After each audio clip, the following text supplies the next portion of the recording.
आदरणीय सभापति जी, एक राष्ट्र हमारे लिए सिर्फ जमीन का टुकड़ा नहीं है, हम सब के लिए एक इकाई ऐसी है जो प्रेरणा देने वाली इकाई है।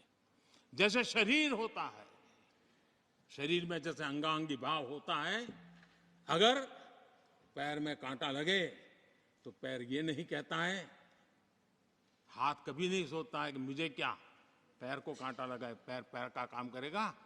पल भर में हाथ पैर के पास पहुंच जाता है, कांटा निकालता है। कांटा पैर को लगता है, आंख ये नहीं कहती कि आंसू मैं क्यों बहाऊं, आंसू आंख से निकलते हैं। हिंदुस्तान के किसी भी कोने में दर्द हो तो पीड़ा सबको होनी चाहिए। अगर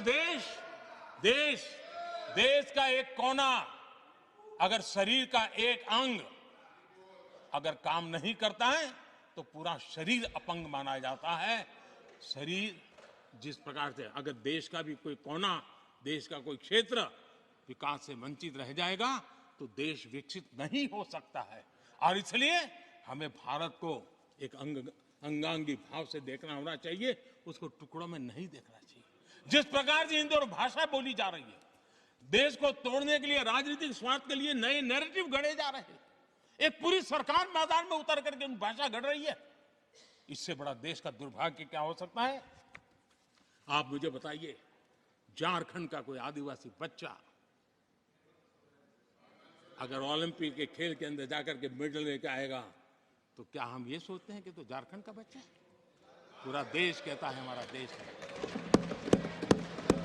जब एक झारखंड का बच्चे में प्रतिभा देखते हैं और देश हजारों करोड़ रुपया, हजारों लाखों रुपया खर्च करके उसको अच्छे कोचिंग के लिए दुनिया के किसी देश में भेजता है, तो हम ये सोचेंगे कि खर्चा झारखंड के लिए हो रहा है, क्या देश के लिए नहीं हो रहा है? हम क्या करने लगे हैं, क्या भाषा बोलने लगे? इस देश का गौरव, हमारे यहां वैक्सीन, देश के करोड़ों लोगों को वैक्सीन का, हम ये कहेंगे वैक्सीन तो उस कोने में बनी थी इसलिए हक उनका है, देश को नहीं मिल सकती? कैसा सोच सकते हैं? क्या वैक्सीन उस शहर में बनी थी इसलिए देश के और भागों को इसका लाभ नहीं मिलेगा? ये सोचेंगे क्या? क्या सोच बन गई है? और एक राष्ट्रीय दल के अंदर से ऐसे विचार है, ये बहुत बहुत दुखद की बात है। मैं पूछना चाहता हूं आदरणीय सभापति जी, क्या अगर हिमालय कल कहना शुरू कर दें, हिमालय कल बोलना शुरू कर दें, ये नदियां मेरे हाथ से बहती हैं, मैं तुम्हें पानी नहीं देने दूंगा, पानी का अधिकार मेरा है, देश का क्या होगा? देश कहां जाकर के रुकेगा?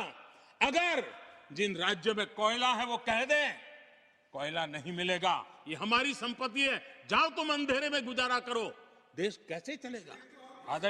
आदरणीय सभापति जी, ऑक्सीजन, कोविड के समय हमारे यहां ऑक्सीजन की संभावनाएं, पूर्वी कार्य में जो उद्योग है उसके साथ देश के पूरे देश को ऑक्सीजन की जरूरत थी।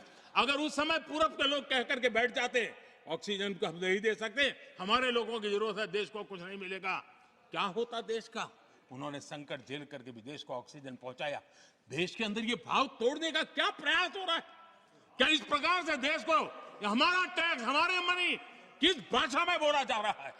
ये देश के भविष्य के लिए नया खतरा पैदा करने वाली बात है।